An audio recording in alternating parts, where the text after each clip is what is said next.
Добра вечер. Дневник на КТВ, 13 јули 2026. Заврши реконструкцијата на главниот цевковод за вода за пиење на потегот Страгово-Крњево во должина од 6,5 километри со дуктилни цевки, а во рамки на истиот се изгради и нова хлорна станица. Ова е прва реконструкција на овој дел од системот.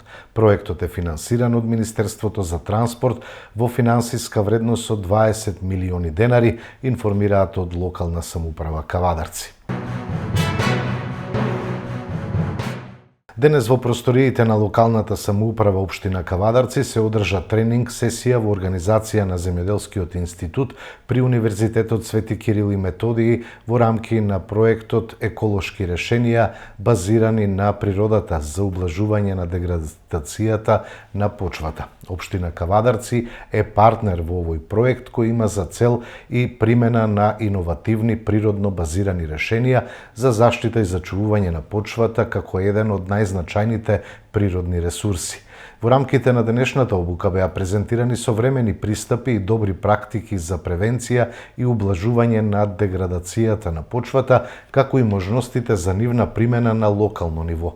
По тој повод, општина Кавадарци доби благодарница за развој и промоција на решенија за зачувување и заштита на почвата од деградација, како признание за својата посветеност и активен придонес во реализацијата на проектните активности. Општина Кавадарци понатаму останува посветена на спроведување на проекти кои придонесуваат за заштита на животната средина, одржливо управување со природните ресурси и подобрување на квалитетот на живот на граѓаните, велат од локалната самоуправа.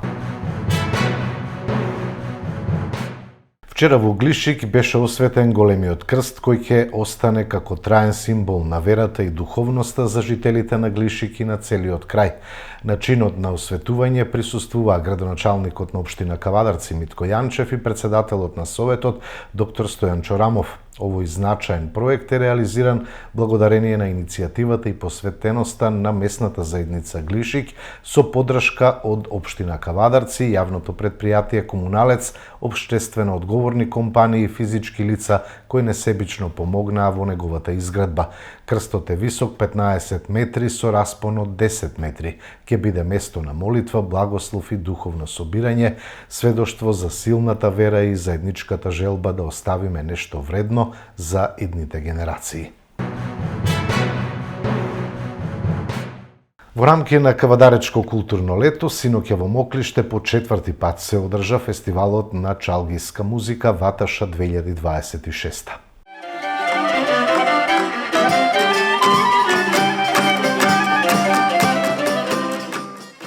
Големе е бремето и товарот кој што го носам на душата, заради тоа што најголема одговорност е да ја зачуваме нашата култура и традиција кој што е верен репрезент на нашата ни мила Македонија ширум светот. Една несебична благодарност до нашиот градоначалник господинот Митко Јанчев и Советот на општина Кавадарци, Министерството за култура, Катедрата на етнологија, Катедрата за фолклор и сите љубители на фолклорната музика и чалгиската традиција во Македонија. Јас длабоко ви благодарам што сите ви овде доаѓате секоја година и давате длабока поддршка на македонската чалгија. Верувајте дека јас сум најмал од сите вас овде. Вие сте тие кои што ја правите македонската чалгиска традиција да свети и да гори како факел сега и во иднината. Ние мораме нешто да им оставиме на нашите млади, на нашите поколенија и верувајте, тоа е нашата најголема борба за Македонија. И јас секогаш милувам да кажам, кога треба да е најсилна борбата за Македонија? Сега. Не треба да чекаме на иднината, туку треба постојано да делуваме, да бидеме будни, да не спиеме. Со тоа ние ќе ја градиме подобра иднината за нашите идни поколенија. Но најголемата борба ќе биде културата.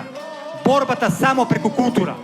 И секако, јас би сакал да кажам дека најголемите столбови, и јас би бил ништожен ако не се овие пред мене големи музички легенди на чалгиската музика во Тиквешијата на чело со господинот Диво Дулов. Секако и гостите од нашата естрада кои што дојдоа несебично и секогаш се голема поддршка за чалгиската традиција.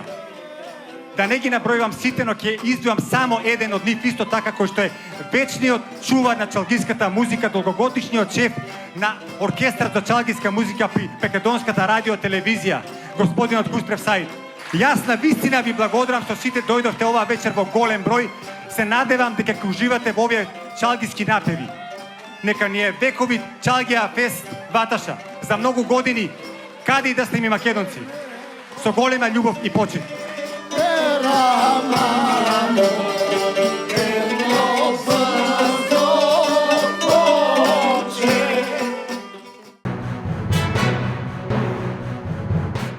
Од Сдруженијето Винотек најавуваат боемска вечер за во среда во Винскиот музеј. Сдруженијето Винотек во соработка со општина Кавадарци по четврти пат организира една манифестација, доста интересна манифестација, која иначе составен дел на Кавадаречко културно лето, а се вика Боемска вечер сега. Беше, значи, првите 2 години беше Боемска улица, затоа што беше на улица, сега е во Винскиот музеј. Мислиме дека тоа е еден најпријатен дел во овие летни жеги, во овој летен период, во градот, кај што можат нашите сограѓани и гостите од страна да дојдат и што е пријатно и да може да поминате една убава вечер со наши домашни вина, жестоки пијалци од семени и мали винари и со музика традиционално која е и многу блиска со боемштината, а и со нашата традиција, значи македонска, правенствено македонска народна музика. Затоа ќе бидат тука задолжени ансамблите кои ја негуваат таа музика, правенствено Трио Гранде и Акустико Лајт. Тоа се два ансамбла кои ќе со таква музика ќе го дочараме и некогашното, што е Кавадарци познато по овие серенади. Значи, серенадите беа најкарактеристични за нашиот град. Нажалост, сега овие години, последните можеби децении изумреа, а и таа музика серенадска останува и ние сакаме да ја вратиме и затоа низ оваа боемска вечер сакаме да го дочараме тој амбиент. Значи, наставно ќе се одржи во среда на 15 јули од 20 часот во Винскиот музеј во градскиот парк на Кавадарци. И ете и поканувам нашите сограѓани и гости од страна да дојдат ако сака да проведат една убава вечер, летна вечер, да се чувствуваат угодно во нашиот град и да се подсетиме на старите некогашни песни кои можеби денеска ретко се и пеат. Малопродажната цена на евродизелот од полнок се зголемува за 5,5 денари, а на бензините БС 95 и 98 зголемување за 1,5 денар по литар, одлучи денеска регулаторната комисија за енергетика. Екстра лесното масло за домакинство поскапува за 4,5 денари за литар, а мазутот за 0,9 денари за килограм. Новата цена на евродизелот ќе биде 88 денари, Евросуперот 95 ќе се продава за 87 денари, а Евросупер БС 98 за 89 денари. Екстра лесно масло за домакинство 86 денари за килограм, а мазутот за 42,16 денари. Вие сте со дневникот на КТВ, продолжуваме со останатите содржини. СДСМ обвинува за непотизам. Братот на Трајко Славевски од чувар до функционер. МНАФ е како комитет на ВМРО, порача од опозиционата СДСМ. Наместо сервис за граѓаните, ВМРО и Мицкоски институциите ги претворија во приватна партиска фирма за вдомување роднини, блиски и партиски кадри.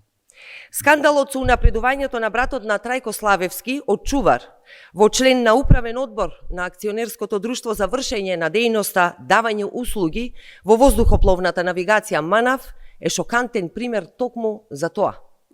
Уште поскандалозно е што ова унапредување се случило во март 2025 година, а јавноста за тоа дозна дури пред неколку дена. кога членовите на управниот одбор кои го спровеле незаконското унапредување добија кривична пријава. Управниот одбор на МНАВ незаконски го унапредил Сашо Славевски од работно место обезбедувач на имот на позицијата помошник за обука и координација во одделение за воздухопловни информации АИС во секторот за воздухопловна навигација. Со тоа, почитувани, платата двојно му се зголемила, од 50.000 денари на околу 100.000 денари.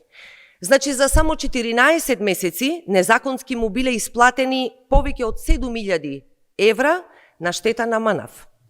Само во ВМРО, човек кој работел како чувар во МНАВ, станува член на управниот одбор на институција задолжена за безбедноста на македонското небо. Нема систем, нема критериуми како избран, квалификации, искуство, ништо.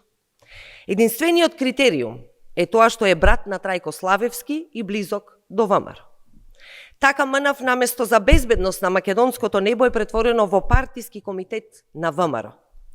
Криминалната организација на ВМРО е символ на непотизам, партизирани вработувања и злоупотреби на институциите. Видовме бројни примери изминативе години на вдомување на браќа, сестри, роднини, партиски активисти. Затоа, почитувани, младите се иселуваат од државата, затоа што гледаат дека тука знаењето не се цени, системот функционира само за партиски подобните. Затоа ВМРО, почитувани, не сака во Европска Унија, затоа што тоа значи владење на правото, професионални институции и мерит систем. Најголема жртва на блокадата на СДС, Левица и ДУИ е македонската диаспора, порача на денешната пресконференција портпаролот на ВМРО ДПМН Валентин Манасиевски. Најголема штета од блокирањето на изборниот законник од страна на Социјалдемократскиот сојуз, Левица и ДУИ нема да претрпи ВМРО ДПМН, туку македонските граѓани кои живеат надвор од државата. Со месеци се бараше заедничко решение, но наместо процесот да заврши со политички консензус, Социјалдемократскиот сојуз, Левица и ДУИ избраа да го блокираат законот и да ги стават сопствените партиски интереси пред интересите на десетици илјади македонски иселеници. ВМРО ДПМН јасно порача дека ќе ги прифати сите барања на опозицијата, иако тие барања не се суштински, само диаспората да може да гласа по електронски пат или по пат на пошта. Македонската диаспора заслужува еднакво право на учество во изборните процеси. Затоа ги повикуваме Социјалдемократскиот сојуз, Левица и ДУИ да престанат со блокадите и да покажат одговорност, за конечно да се донесе изборниот законник во интерес на сите македонски граѓани, без разлика на тоа каде живеат. Спортот е повторно меѓу врвните национални интереси, порака од денешната пресконференција на владеачката партија. Спортот, инвестирањето во здравјето и развојот на младите повторно е дел од врвните национални приоритети. И тоа го прави токму владата предводена од ВМРО ДПМН.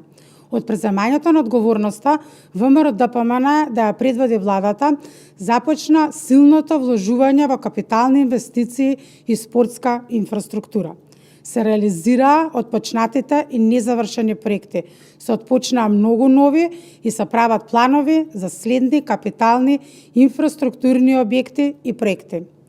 Оваа влада не зборува само за спорт.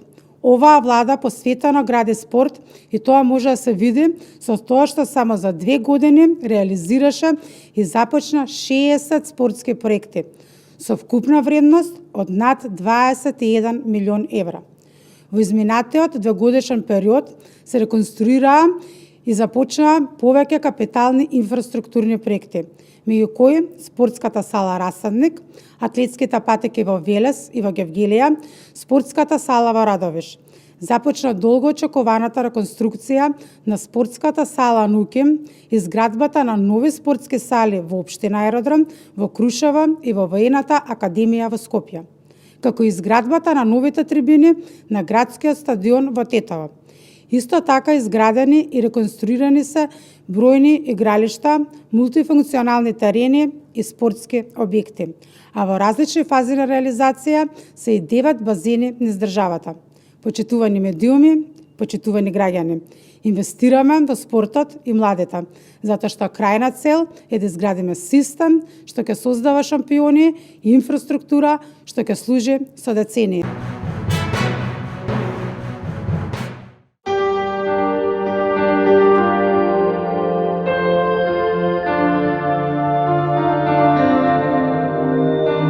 Утре не очекува сончево време со мала до умерена локална облачност, ќе дува слаб до умерена наместа до уж поврдарието и во источните делови повремено засилен ветер од северен правец, а температурата ќе достигне до 36 степени.